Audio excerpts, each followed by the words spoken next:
So, are we filming? That was a bad intro. This is the best intro ever. I don't care if you have to use all of this. All right, dudes and dudettes. So we're back at CBK. I got my boy back right here. Ba-bam! So now, what he never likes to be. I'm gonna make him be on camera. I got my buddy back here. So now we're gonna be able to pump out some more consistent, fluid entertainment for you guys. Edutainment. I don't know what he's doing behind me, but I know it's fucked up. So we're back at CBK. And I'm back to the camera guy here, whatever, and we're gonna run in here. We're gonna do something that's a little bit out of my comfort zone today. So we're gonna do something that I just don't. did something out of my comfort zone. So. Were you trying to lick my ear? Yeah. I heard it. So we're gonna do something a little bit out of my comfort zone, which is good because we're all gonna learn something today. So anybody out there, when you watch this video and you watch what we're about to do, you're very welcome. All right. So when you watch this, I want you guys to chime in. Everybody go ahead and comment if you see something that I missed or if you see something that you guys want to add. If you know a little bit more about what we're about to do than I do, feel free to share. It's time to learn together. So we're stepping out of the comfort zone to pull you guys into it. So everybody with the information that you have, I got some good information that I'm going to give you. But anybody else that's got it, add it on there, comment below. Boom, let's go.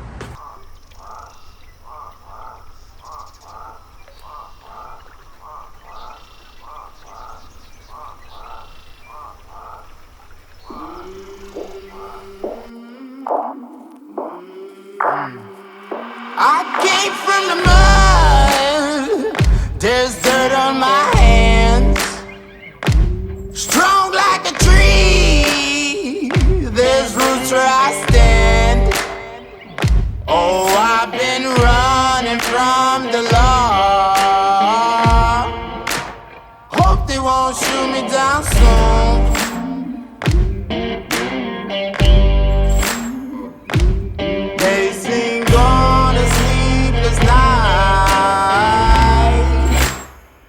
Catch me howling at the moon.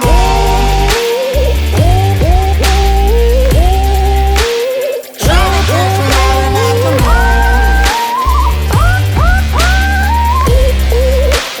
Try to catch me howling at the moon.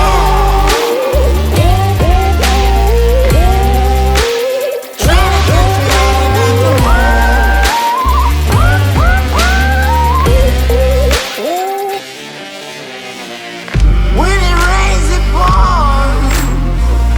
water's up to my chin. Won't stop fighting to the very end. Many men trying to reach it. I was like, am I supposed to be closer for? Good? Yeah, and Dudes. it's not a new lens. Dudes, this isn't a new lens? No. It's got a little red thing on it. It's got a little fancy. Well, yeah, that's a new screen protector. All right, dudes and dudettes. So we got a new screen protector. I'm trying to test Brian's skills here. Actually, he's testing mine because I don't know where the camera can see. So apparently I don't have to come much closer. You guys can see. What I'm holding right now is a little Pixie frog. I say little, he's actually pretty big. When these guys are born like, well, obviously as a tadpole. It is a frog species. It's a toad. Well, this was a frog. I'm going to show you a toad next. Obviously born in the tadpole stage, but when they come out, little tiny guys. So you can get these little tiny things that grow into massive beasts. And guess what? This is not even anywhere close to full grown. I got one that's about close to full size that I'm going to show you at the end of this episode, but it is a shop mascot. This one, however, is actually available. So it's a little Pixie frog. These are from Africa. They call them a bunch of different things. The African bullfrog. There's a couple of other names. I stick with the common name that we know around. Can you stop flipping the other way? I'm trying to get you. Are you camera shy, bud? So I'm going to use the name that you would see at any pet store, shop, reptile show. You're always going to see it advertised as a Pixie frog. To me, very interesting species. Usually these guys are fairly aggressive. This guy's very sweet over here, and this one is available. Like I said, he's pretty sweet. A lot of people think frogs, toads, water. You do need water for these guys, so you need at least a big enough dish to soak in. I'm going to show you why in a second. But for the most part, these guys are like a more terrestrial species. They're always going to be hanging close to water, much like most of your frogs and toads. Now, toads are a little bit more terrestrial than frogs. When we look for like you know, leopard frogs or bullfrogs or things like that around here. We're searching the banks right next to a lake or, you know, a source of water. When you're finding toads, when we go for like the Bufo marinus that we have here, which is our Bufo toad or the cane toad they call them too, you can find those pretty much anywhere in the city, anywhere in the country, and you don't have to be next to a large body of water. They'll pretty much habitate anywhere, right next to your house, inside a trash can, pretty much they're well adapted to the city life. We have them here as an invasive species. The Bufo marinus is the same species that you have in Suriname, so it's a South American toad. We don't have any here. I wish we did, so that I could show you the difference. But if you look up online, Google that shit. If you look that shit up online and you look up Bufo marinus and you see the species of cane toad that we have here in Florida, they do reach a pretty good size. I would say maybe a little bit bigger than this guy would be a good size for here in Florida. Same species in South America, Suriname. When you get that Suriname locality, it is the same exact species, same scientific name, same everything. But in Suriname, for whatever reason, those get about 4 times the size as the ones that we have here in Florida. So the ones we have here in Florida, those cane toads, the Bufo marinus, are going to be a little bit smaller than the ones in Suriname. The ones that come over from Suriname are like the size of a dinner plate. So it's a very large toad. Now the little Pixie frog here actually does have some pretty good sized chompers in there, so if you do get bit by this thing, it does suck a little bit and you can get some very aggressive frogs. These things will take down full grown mice. The one that I'll show you in a minute here can take down probably a small rat live with absolutely no problems. Are these the ones whatsoever. that eat the birds too? I mean, if a bird crosses its path, he's not going to discriminate in any way, shape, or form. So I wouldn't say that their diet would be made off of birds. They're low-laying species. They're a big species, so they're not going to be up in trees or anything like that. It's not like a tree frog. It can't climb like that. Though you're going to see in a second here the size that they get. And he's working his feet back, so he's actually tucking himself in to make him feel a little bit more secure. I'll show you guys where he was at. So we got a big enough dish in here for him to, I hate these doors, for him to soak in, but he likes his little spot back there.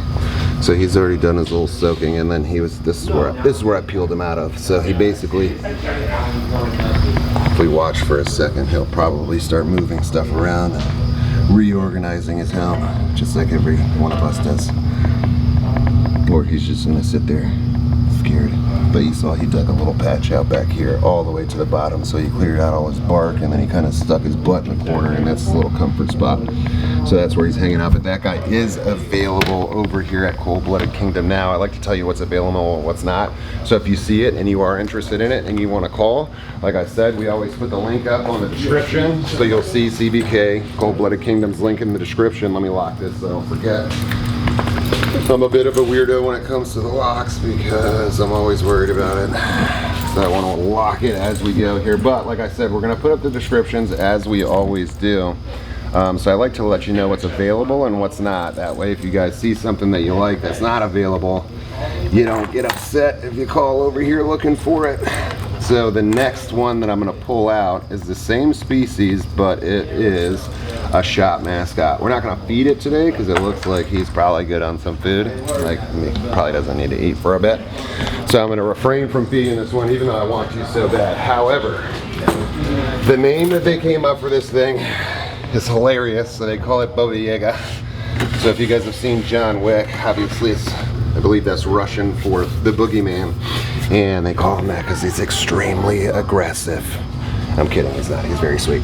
But you see this guy sitting in his water, right? So toads, obviously, a little bit different. A toad can sit out and dry out, be okay. A frog can stay dry for a considerable amount of time, but they're gonna wanna wet that skin on a constant basis. They are slimy, and you can feel that 100% off the rip. He seems to like his little petsies. So obviously not aggressive, but if this dude did bite you, let me tell you what, dude, you'd be in for a surprise because you wouldn't think that a frog. He looks plastic. He does, right? He looks Yeah, fake. looks like a rubber ducky. Look at his little butt, bro. Look at his little frog butt right here, dude. Little butt butt, bro. He's got a little frog butt. Let me see that. Little frog butt butt. Here, I'm gonna spin you around. Let me get that butt butt. Let's see the butt butt. Whoa. So these guys, and you know what? This guy probably has room to grow. I'm gonna bring him out and mess up their floor. Oh, you are so slimy, so slimy. So look at, dude, and I'm a big boy, right? So I'm 6 foot, like 3, 6'4", I'd say 6'4". I got big old hands, and I could barely get my hands around this guy. So you can see how big and beautiful they get. This guy actually has a little bit more room to grow. So he's gonna get a little bit more size than this. But if you toss like a small rat in there, even alive, which I don't do because I don't do the live feeding thing, there's no reason for it. And this guy would probably take frozen thawed, no problem.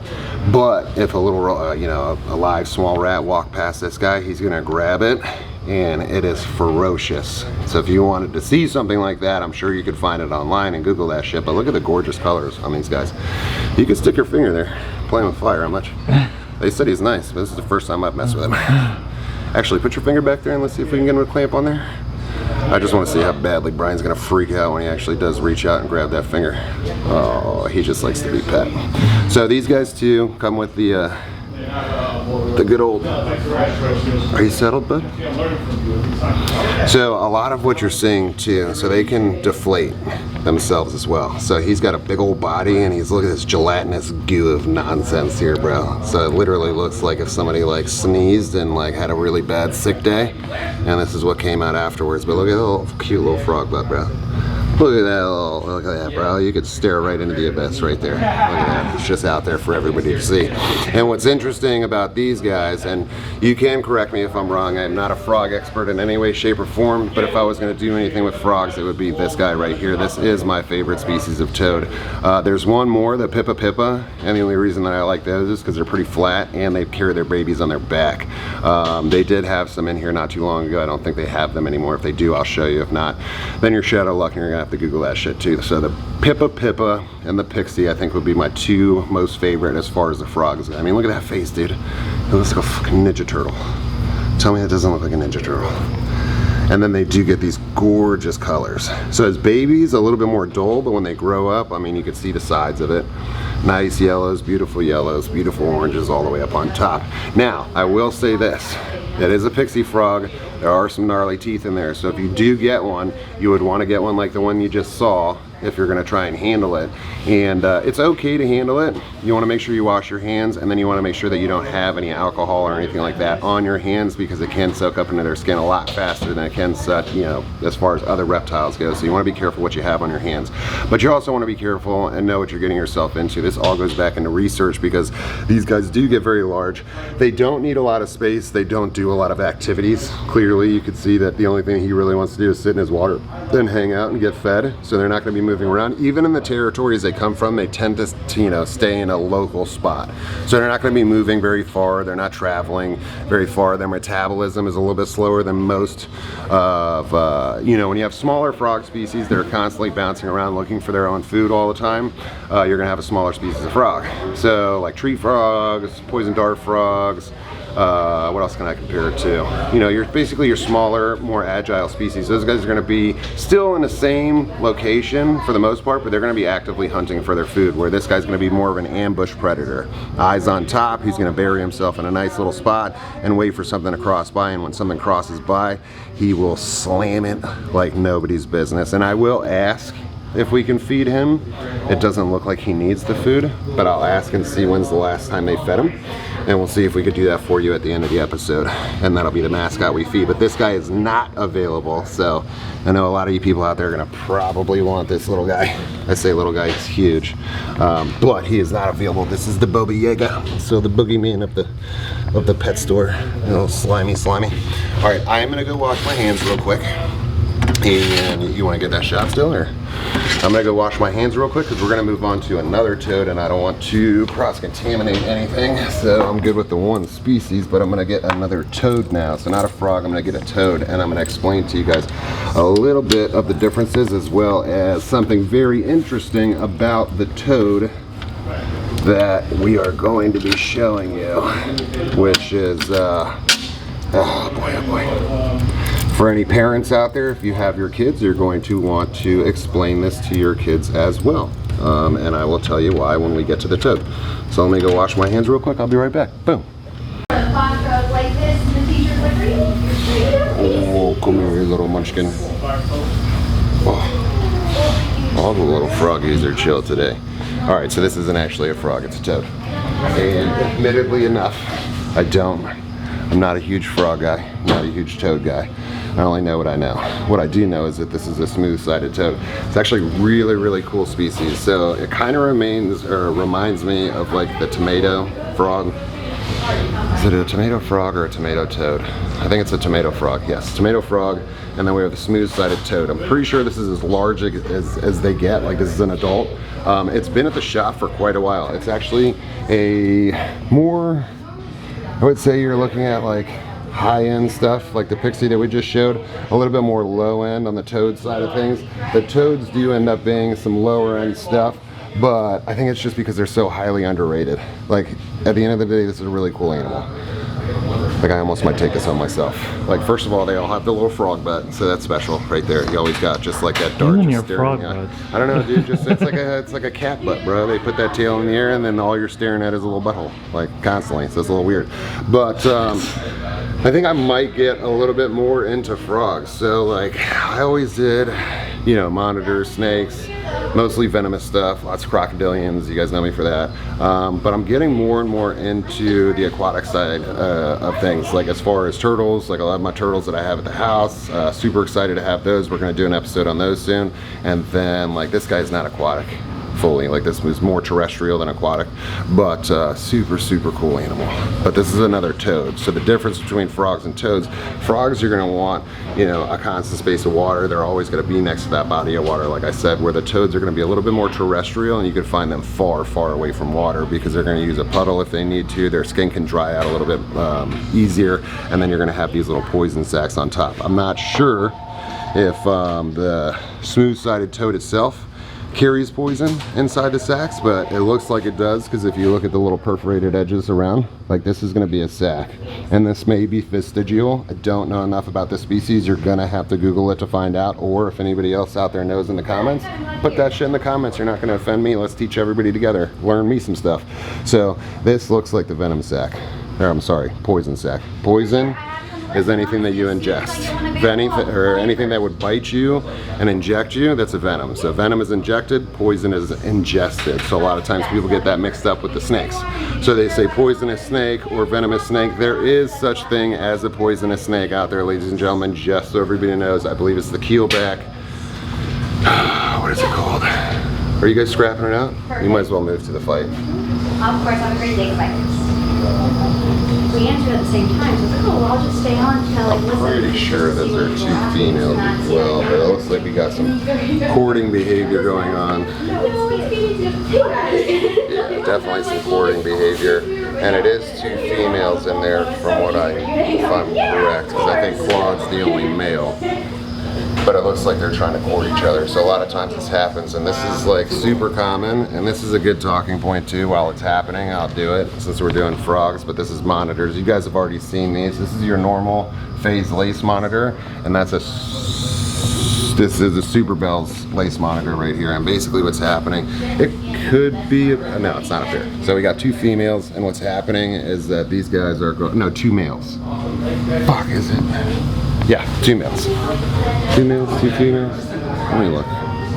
Big bulge, big bulge. Actually, this might be the pair, so you might actually be seeing some courting behavior. But regardless of anything, whether it was a pair, two males, or two females, it is not uncommon to see your animals court each other and actually lock up and try and breed. A lot of people get frustrated because they'll have animals for a couple of years, they breed every single year, and they never get any production, not realizing that you have the same sex of the animals. Because during breeding season, everybody's feeling their loins, they will lock up. I've had it happen to myself where I've missexed some snakes before. Every single one locked up. Couldn't figure out why I wasn't getting production. Had the vet come over, we did the ultrasounds, and obviously we figured out that I was pairing males with males and females with females. Every single one of them locked up. So not uncommon to see. It looks like they're separating, so it's just a little courting behavior. Figured I'd do a little peel off for that and just kind of let you guys know that it is possible. So definitely when you get your animals, make sure, even if they come in sex, everybody's fallible, humans are fallible. Some of these animals are very difficult to sex, so you got to understand, sometimes you got to pull out an x-ray, sometimes you got to pull out an ultrasound machine, especially for these big monitors. I highly, highly, highly recommend against probing any baby monitors. You can damage them 150% if you do not know what you're doing. Is it possible? Yes. Is it a good thing to do? No, I disagree with it. I don't think that you should be probing any baby monitors. Just wait till they get big enough enough, and then do your sexing then when it's safe. All right, back to the little toadsies here. Don't know much about this little guy, not much more I can tell you other than he's got some big old bug eyes on him. But the next species I'm gonna bring out is a toad that I do know about. I know a lot about it, and there's a good reason for it. Now, back in the day, let me put it back in his hole. Oh, look at that. Oh my God, look at that cute little butt. Look at how can you not? How can you not, dude? It's good from both ends, bro. Cute in the front, cute in the back. That's what I'm talking about. Work it, girl. Or boy, I don't know. Well, not all of them, but you know. Don't make fun of me about my butt, bro. I like the butt, okay? Look at this little butt, bro. You heard it right. It's got a cute little butt, bro. Frog butt. Who doesn't like a frog butt? Toad. I should be correct.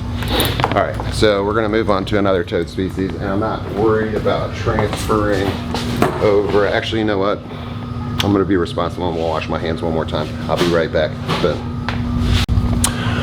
All right, so the only reason I'm doing that, and it's common practice, you should do that if you have large collections like this, regardless. Like if it's the same species and you know they're rock solid and you've had those animals for a long time, it's okay to do that. It's okay to move from one cage to another if it's the same species. If you're working with the same room and you've tested all your animals, you know your stuff is good, it's okay.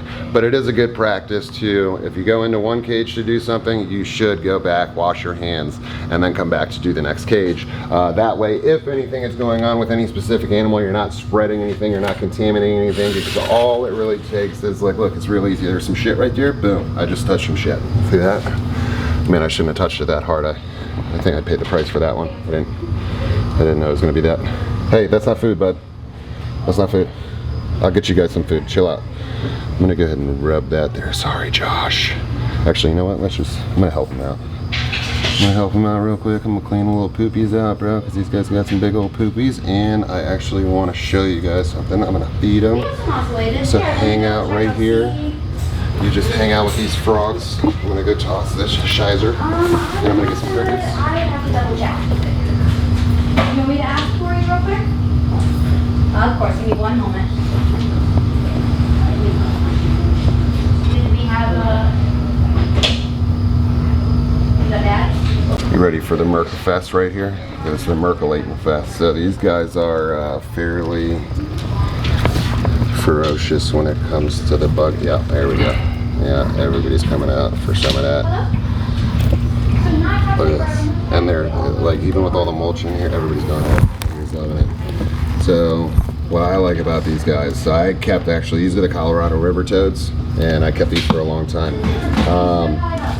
These are the same as the Sonoran desert toads that they have in Mexico, and the range goes all the way from Mexico all the way back up to like the Colorado River, which is why they got their name here, the Colorado River toad. He just found a beetle. And they're really, really good at obviously hunting, and then what they'll do is anything that they get in their mouth as far as substrate. That's why I like these, because you can pack substrate, kind of any substrate you want, and they'll use their hands to kind of work it away. And I'm going to be really careful when I'm touching these to not touch my mouth, because here's the cool part about these guys.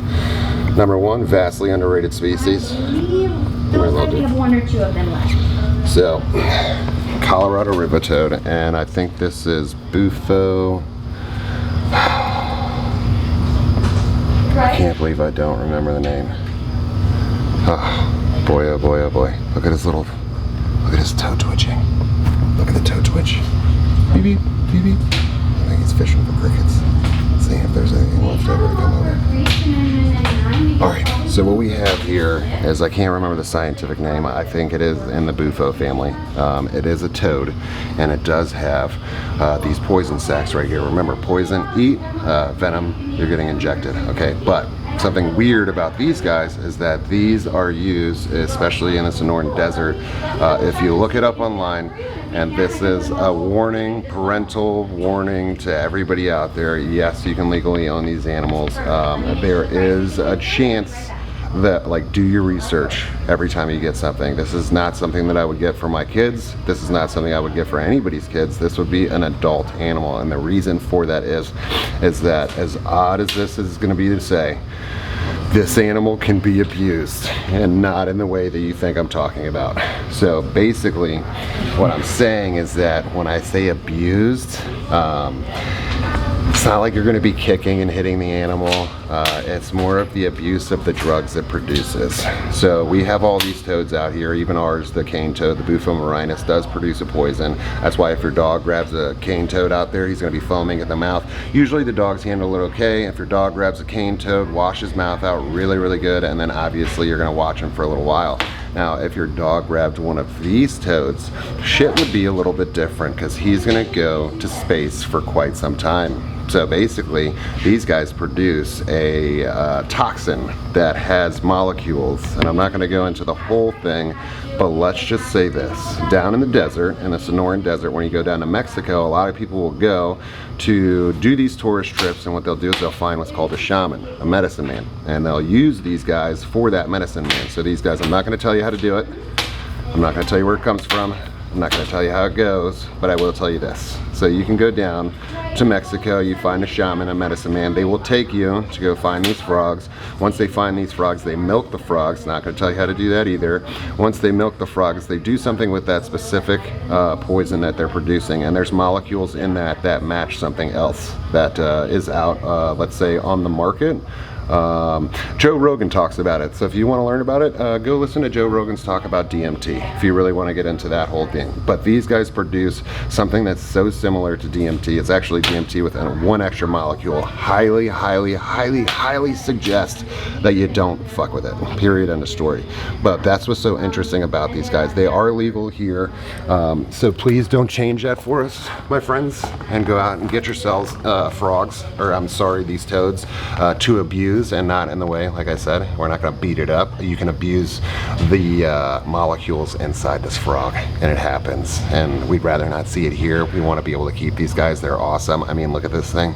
It looks like a burnt nutsack. It's like the coolest thing ever. I love it. I absolutely love it.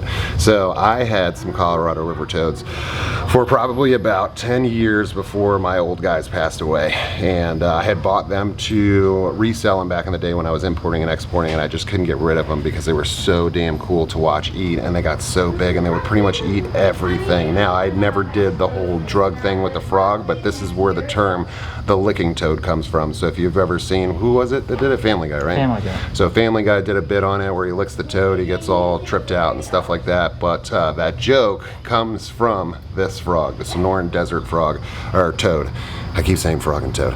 So you got the Sonoran Desert toad. This is the same species up in the Colorado River area. So we have the Colorado River toad matching the Sonoran Desert toad. Highly, highly, highly potent toxin that they keep inside those sacs. Now, why does it have a different molecule than all these other guys out here, where it's pretty much just going to mess you up and kind of seize you out, and you're going to have a lot of problems, where this guy will send you off into a weird trip? I have no idea. No idea why they carry that stuff, but that's the super interesting part about these guys. So the shamans down in Mexico will actually use these guys and take you on a trip like you've never been on before. Do I suggest it? Absolutely not. Do you want to know why? YouTube it. Watch the people freak out and flap around in the water like a dead toad, and then you'll never want to experience whatever the hell it is that they're experiencing. But if you want to learn about that experience, go to Joe Rogan. He talks about that shit all the time. He's not using this, he's using the actual stuff itself. But thought that was super interesting. I wanted to share it with you. Again, very much a parental advisory warning on that one. So remember, dudes and dudettes, research what you're getting yourself into, because if you got these for your kids and your kids accidentally got some of that on their hands and accidentally put some of that in their mouth, it's going to be an interesting day for everybody out there. Now, I would assume if you got it in its raw form, where, you know, it comes out of its sacs there, and you get some of that in your mouth, you're more just going to get sick. There is a process that they take to take you to wherever they're taking you to when they do the shaman thing or whatever. But the whole point of me telling you about this is basically to warn you guys. Like, this is why I draw so much on research itself, because you can get something just like this that's perfectly acceptable, perfectly legal. You hand this to your kid because it looks cute and cuddly, and your kids can't get hurt. So please, please, please do your research on everything you have, not just for the animal itself, to make sure you protect yourself as well. So there you have it, the Colorado River toad or Sonoran Desert toad. The Colorado licking frog. Come here, bud. Come here. Come here. No, we're not doing that. Psych. All right, let me put him back in his little space over here. But yeah, please don't use this information for nefarious purposes. I will feel really badly if something happens. Like, you guys are all smart on the channel. Most of you are adults. There are some kids out here, but that's another big reason why I tell you guys, you always got to do your research. There's all kinds of stuff, and it's not just this. You're legally allowed to own a bunch of different types of bugs. If Ahmed wasn't so busy, I would actually peel him out here right now, because they have some spiders and some stuff here that are relatively dangerous as well. Every single spider that you see out there does carry a venom. It's just a matter of how toxic that venom is. Are you my camera guy, or are you just wandering now? They were actually scrapping. Oh, they were scrapping again? Yeah, I didn't want to miss that. So, you can still hear me, right? I don't know, we'll find out. Alright, so you just keep doing that, and I'm going to keep talking about the spiders there. So, I'm going to do one with Ahmed, where he'll come out and explain more of the spiders and the bugs, because there's a bunch of, I don't know anything about bugs. The only thing that I know about is P. metallica, and that's because I've owned them before. It's a beautiful tarantula. It's an arboreal species that comes with beautiful lightning blue and yellow colors. But every tarantula has the ability to hold venom. A lot of it's like a bee sting. Some of it gets a little bit more dangerous, and especially some of the stuff that comes from Africa, your death stalkers, things like that, are going to be a lot more dangerous when it comes to the scorpions. So you got to know your bugs, and you got to know what you're getting yourself into. So research, research, research. That's like the biggest part of this whole episode. Number one, we wanted to show you the boogeyman because he's awesome. Madison, when's the last time boogeyman ate? I got to say, yeah, the height is not necessary. No, if you did the 30 instead of the 40, it'll be about, I think it's like 6 to 8 inches shorter, and that would be perfectly fine too. It's probably more for her. She's on the phone. We're gonna leave him alone. I would feed him, but he looks like he's already eaten. But anyway, ladies and gentlemen, we just wanted to do something a little bit different. I wanted to come out of my comfort zone. I'm not a huge frog and toad guy, but I do know the difference is obviously a little bit more terrestrial with your toads, a little bit more aquatic with your frogs. Not necessary to have a fully aquatic cage. They do get out of the water, so you gotta remember that too. But the biggest thing is research, because there are some animals that you can get, and if you give it to your kids, it could be dangerous for your kids. So that's a big thing right there. Now, these are available here at Josh's shop, so you can buy these right now. You can buy the Colorado River toads. There is a Pixie frog available. A little bit less dangerous as far as the toxicity side of things or whatever. If you're going to get a Colorado River toad, make sure that you're responsible with that toad, and don't lick the fucking toad, please. For the love of Christ, don't lick the toad. Please, just enjoy it. Do what we just did. Feed it. Watch it do the weird stuff with his face or whatever, and then afterwards, wash your damn hands. That's what I'm talking about. Boom. Let's get out of here. All right.